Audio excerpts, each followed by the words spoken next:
Mum had a bit of a turn, but she's all right. She's pretty keen to get up here, but we'll see how she goes. Just because that finished a bit early at the memorial, there was a couple of people that still wanted to say a couple of things, so they're going to finish that up here. So I'll give it a hand over to Trevor Platt. It's a long time school associate with Daz from many years ago, and he became a great mate as well. So I'll put Trevor on.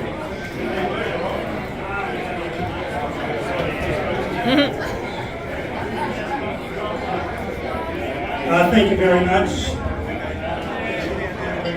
First of all, I'd like to thank the family for asking me to do this. I was a bit surprised because Lloyd had so many wonderful friends. But then after listening this morning, I know why. I did a ballet dance in a purple tutu and a purple singlet with Lloyd on the stage of East Maitland Golf Club once. I also played cricket with Lloyd. I would try to emulate his bowling style, but it'd probably put you all to sleep. I think I only ever played one game. Lloyd opened the bowling. He bowled to an over before tea. He gave me a bowl. We had tea, and we back on the field, and he grabbed the ball and he bowled for the rest of the day. That's the way he went. One other thing I have in common, very common with Lloyd that I forgot about this morning, Ray and I have two of Lloyd's paintings hanging in our house, which we're very proud of. I was asked to speak about junior cricket. When I first went to East Maitland Primary School 50 years ago and expressed my interest in cricket, it wasn't more than half an hour later that I was the coach of the under-10 cricket team, which wouldn't surprise those people here who played cricket and were under Lloyd's influence, because doing something with Lloyd was like being in a tidal wave. You got carried along, you got enthused, and you loved every minute of it. Junior cricket in those days comprised of Maitland District Cricket Association with the 16s and the 14s, and the primary school with the under-10s, under-12s. And it was only the four big schools in Maitland that were involved in that cricket: Maitland, Tanamba, Talara and East Maitland. It wasn't long until Lloyd thought that under-10s was a bit unfair. The kids were having to throw the ball up quite high. It bounced, and it often bounced over the batsman's head. So he decided that we would have shorter wickets. That meant that a few of us had to be up at about 5 o'clock Saturday morning, race around the grounds and put tape on the wickets. We had to make portable wickets because there was no way they would get into the concrete, of course. We soon realised that this wasn't very successful. Needed to go back to the junior cricket, and Lloyd's doing all this. I was just in the tidal wave with him. And it wasn't long until the Maitland Cricket Association and the Primary School Association amalgamated. Lloyd was president, I was secretary, and Dave Harwood treasurer. And in that time, we were able to bring in schools from Seaham, Lochinvar, all over the place, under the guise of their senior clubs. And it wasn't long till 12 clubs became something like 50. And I think when I gave up the secretary's job, we were getting closer to 60. The problem was getting grounds, still the problem. And to give you an idea of Lloyd's enthusiasm, he heard that if you go under the Melbourne Street Railway Bridge, on the left-hand side, they used to play cricket there. So one afternoon, there we are tromping around in grass about this high, and we found a cricket pitch. Beauty, we can have 2 more teams, digger. Grass was this high. I said, you'll never get the grass down, blah, blah, blah, blah, blah. Well, you wouldn't know. Within a couple of days, Maitland Council were there, mowed it, and we were able to get 2 more teams on the ground. My fondest memory of junior cricket was, along with Dave Harwood, nominating Lloyd for life membership of Maitland Cricket. A lot of things were said this morning about school camping. I'd like to tell you the true story now. The first camp that Lloyd and I did together was in 1975 at Cranky Corner. not very organised. Bevan organised a paddock for us on the bank of the creek out at Cranky Corner. So off we go with the kids. Yeah, you'll need a tent, you'll need some food, blah, blah, blah, blah, blah. We didn't realise the bus couldn't get within about 2 kilometres of the campsite. So the kids had to lug all this stuff there. In those days we used to put up a bit of hessian, dig a hole, put a toilet seat on a couple of bits of wood, and that was the kids' toilet. Cranky Corner was all rocks, wasn't it? We couldn't dig a hole more than about 2 inches deep. But Lloyd's crowning glory that night was about 8 o'clock. He said, "Oh, I've got to go and see Sid." About 3 hours later, back he comes to camp. I think he and Sid have been discussing the bottom of a brown musket flag. But anyway, we had a great night and camping boomed from there on. Now, a couple of the stories that weren't mentioned this morning by Chris and June. Beresfield people, please close your ears. Most of these happened before. As was mentioned, Lloyd was the coordinator of the school camping, and we used to run a lot of in-service courses, Lloyd, Warren and myself. We had a few at Martinsville School closed down, and the old wild man of the bush, as known, Lloyd would have this habit of sending the kids off on an orienteering course or a treasure hunt. He would hide in the grass behind a tree, jump out in front of the kids and scare the shit out of them, to put it mildly. Except on this in-service course he did that. We're walking around, I was with a male teacher from East Maitland, whose name will be not mentioned, and I knew that Lloyd was hiding in the bush. I'm getting nervous, so I hate to think how these Beresfield kids got on when they knew and had been pumped up over months of the newspaper items. Anyway, I walked along with Ken. Lloyd jumps out in front of me.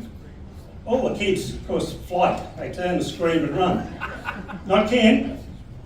Whack! I just managed to grab Ken's hand before he knocked the wild man of the bush out. Also, coming back from Martinsville one night, this would be the late 70s, I suppose, CB radios were just new in cars.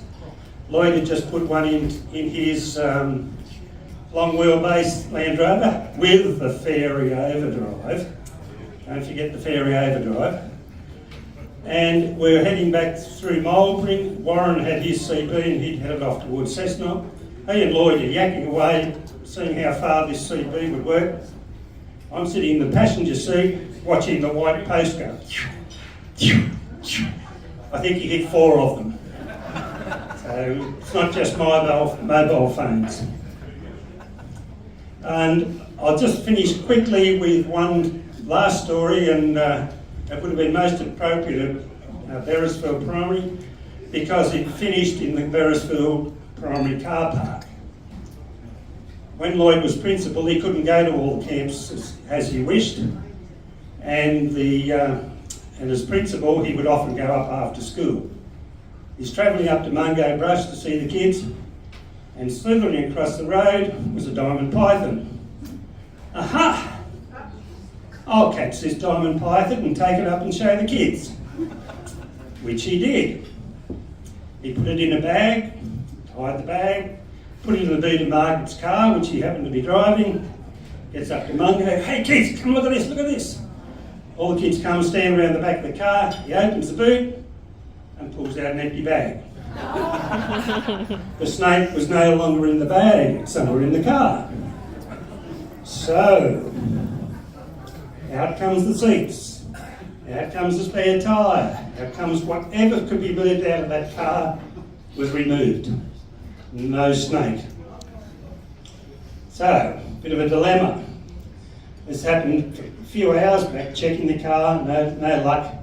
So that night, Lloyd left the boot open, left the car doors open, because he had to be back at school the next morning, at 8 o'clock for school. So, what does he do next morning? Bit of a dilemma. Finally decided, the snake must have got out by now. hops in the car, shuts the door, puts everything back, heading back to Beresfield. And at that time Lloyd smoked, and the cellophane off the cigarette packets, the fine one, was under the seat, and it blew out from under the seat across his legs. Lloyd, I won't tell you the words he used, but he got a bit of a fright. Anyway, back to school, parked in the car park at Beresfield, and just to be on the safe side, locked the car up, and every hour, on the hour, he sent someone out to check the car, just in case. Of course, he knew the snake was gone. 9 o'clock, no sir, no snake. 10 o'clock, 11 o'clock, 12 o'clock, 1 o'clock, 2 o'clock. Little kid comes racing in, ashen-faced. There's a snake in the car! The snake must have got a bit dehydrated, a bit hot, and it made its way up onto the dash. So here we are with a diamond python in the car. What does Lloyd do? Thinks. He rings up Warren, he said, help! So Warren came down, and eventually Warren grabs the snake, pulls it out of the car, but the snake went round and round and round and round Warren's arm. So here's Warren with the snake. Snake's looking at Warren, Warren's looking at the snake, and I believe one of the ancillary staff from the school came over and couldn't quite believe what they were seeing. So after a bit of deliberation, they decided, well, the snake had gone this way, so if Warren swings his hand that way, you'll get it off. So there's Warren swinging, and the snake slowly untangling. At the same time, it's sending snake pee over everybody and everything around. But eventually, got the snake back in the bag. This time they tied it securely, took it back up to Mungo and let it go. I often think, what did that snake tell its friends when it got back? So Lloyd was a man of great passion for no matter what he did. And to the family, thank you for asking me to say a few words.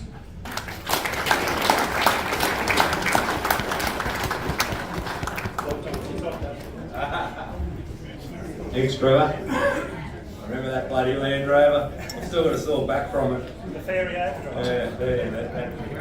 And also, just on that, mate, Dad's been talking about that kids' cricket recently.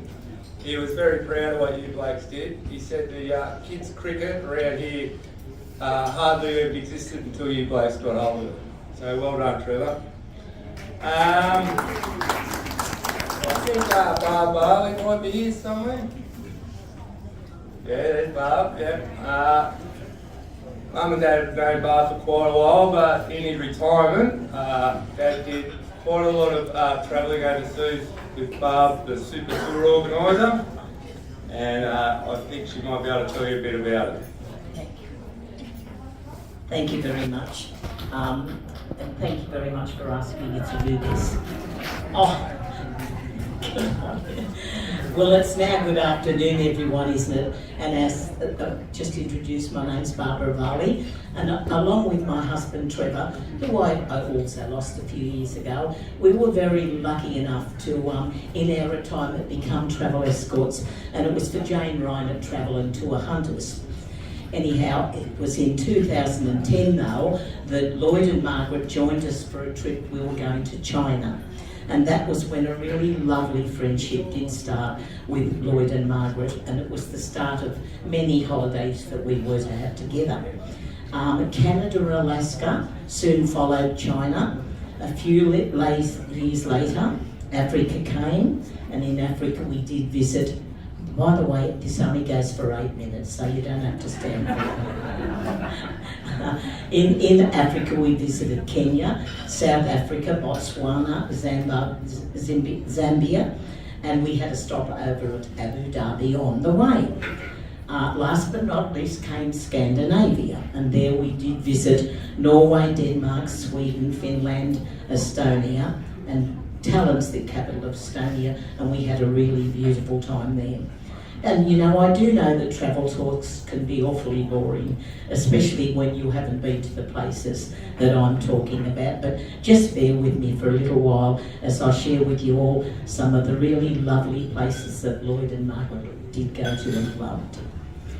Some things are very hard to describe though. The moments that sometimes simply take your breath away on holidays. And believe you me, we had many of those. We had so many funny stories, moments and lots of laughter together. We simply really just had a great time together. Now, I do have to say that some people when travelling are much easier to take away than others, believe me. Some of them are a sheer joy. They're just no trouble at all, and they soak up every minute of the day. They research everything, and they do seem to know what's going to happen, sometimes even before it happens. Of course, I'm not talking about Lloyd, am I? But yes, I am, and he fell into that category. He just researched everything. Every holiday was so very well researched. Would you believe that Lloyd bought a flag for every single country that we visited? And there's evidence that in all the amazing videos that he did, and he did them for everyone that was on the holidays.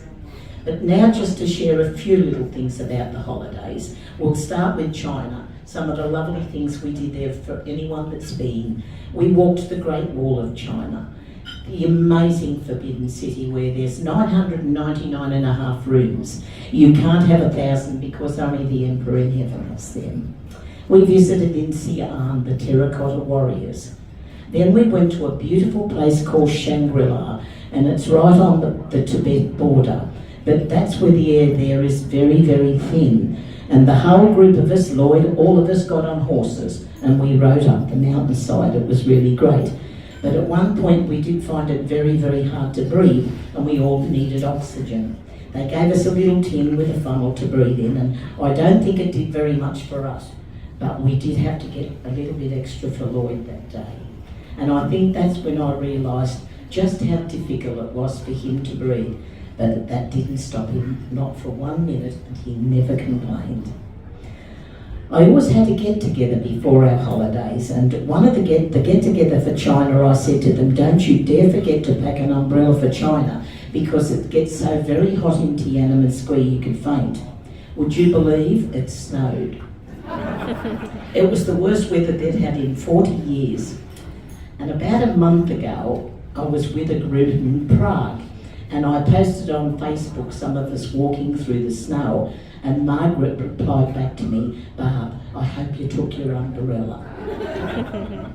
Canada and Alaska was another great trip. And who doesn't want to do Canada and Alaska? We drove along places like the Icefell Parkway, if you've been there. We visited the Athabasca Glacier, Capilano with the wonderful swinging bridge, and we went up to Grouse Mountain where there's bears, etc. We also went then across to Victoria Island, and that's a great experience. And we stopped at the Empress Hotel. Lloyd loved that, and so did Margie. It was a truly lovely place to stay. And on Victoria, we also visited, if you've heard, the famous Bouchard Gardens, and they are just truly magnificent. But who could forget bear spotting as well? I think sometimes we spent more time looking for bears than we did at the scenery. And from memory, we spotted 14 bears. But the year before, Mike and Margaret Ford had been, and they didn't see one bear. So Lloyd was so happy, we just used to jot down how many bears. Scandinavia is the place of dreams. It's such a pretty place. It was here on the cruise that Lloyd and Mike got up every morning at the crack of dawn as the ship entered all the fjords. And I sometimes wish I'd done that too, Mike, because it did look so beautiful on Lloyd's videos, but that didn't happen. I stayed in bed. Lloyd and Mike worked out all the side trips on these holidays, and they did on that holiday, and they did such a great job that when we got together to work out where to go, we didn't work out anything. We just went on the ones that Lloyd and Mike said to go on. And it was many great experiences, but the one I really want to finish on with you is Africa. I think Africa is going to go down as the best holiday that we have ever had. It was amazing. but I think it's possibly where I lost my reputation of honesty, because it was on the plane that Lloyd commented on how much he liked the blankets they give you. He wanted to buy one, but they wouldn't sell it to him, and I had a brainwave. It was Lloyd's birthday on that holiday, and I decided that I'd take the backpack and I'd give it to him for his birthday. Trevor wasn't real keen on me doing it, but I did. But as I was coming through the airport, I was honestly waiting for someone to tap me on the shoulder and say, "Madam, could you please put that blanket back?" But luckily, that didn't happen. But one time at home, when I was visiting Dad, Lloyd, as usual, we talked nothing but holidays. And he told me he still has that blanket and he still uses it. At the beginning of the African tour, we began to call ourselves the Great Eight because there was only 8. It was Judy and Bill Blinkhorn, and Judy was there this morning, Mike and Margaret Ford, Trevor and Barbara Varley, and of course Lloyd and Margaret Crockett. It was a once-in-a-lifetime holiday. We flew with Bench Africa in a private aeroplane. Just the 8 of us and our guide. And we flew from campsite to campsite. There was no rough roads for us, was there, Mike? We did it in style. And we were greeted at every airstrip in the middle of nowhere, surrounded by red earth and bush, with a table set with a white cloth and nibbles and drinks to eat. And I did go to say, "Margaret, how can you put into words the sundowners?" But she's not here. But how do you put into words the sundowners in Africa? Every afternoon after a wonderful day, we'd sit and we'd watch the sunset over the African landscape. You saw the pictures today, I think. We were all wrapped in beautiful red Masai Mara blankets. There was a fire burning. We were drinking wine and juice. Lloyd and I always drank Coca-Cola. And listening to the theme from Out of Africa playing in the background. And it was just sheer magic. Our safaris every morning and every evening looking for wildlife, they were great too, and boy didn't we see some. We saw the Great 5 and we saw the Ugly 5. Will you ever forget our breakfast in the bush? This was Margaret. You sent me a photo just the other day at that lovely morning along with Kevin and our guide at the breakfast table. Silly old me, I thought breakfast in the bush was going to be a sausage on a bread roll. But when we came over the crest of the hill in our transport, there below us was the table set once again in the African landscape with a beautiful white cloth with the most amazing breakfast laid out for us, juice, cereal and everything else. And our little African friends cooking our hot breakfast to order in the bushes in the middle of nowhere. We did ask what the Masai Mara people were doing sitting up on the hill above us, and we were told that they were there to protect us in case a lion came. They all had a big stick, and what they were going to do with that stick if a lion came, I really don't know. The same thing happened when we went to dinner every night. The instructions were, don't leave your room until the guide comes, just in case there's lions or any other animals roaming around. They also had their ammunition with them, a big stick. I went to say, Margaret, I haven't even scratched the surface of the things that we've seen and the things that we have done. But I want to thank you. I want to thank you, Paul, Stephen, Scott also, for asking me to share with you all some of the wonderful adventures that we have had together. Special memories of Lloyd's amazing holidays. Memories that you just can't take away. And I know without a doubt that they'll be in a very special place in my heart, and I know in your hearts forever. Thank you.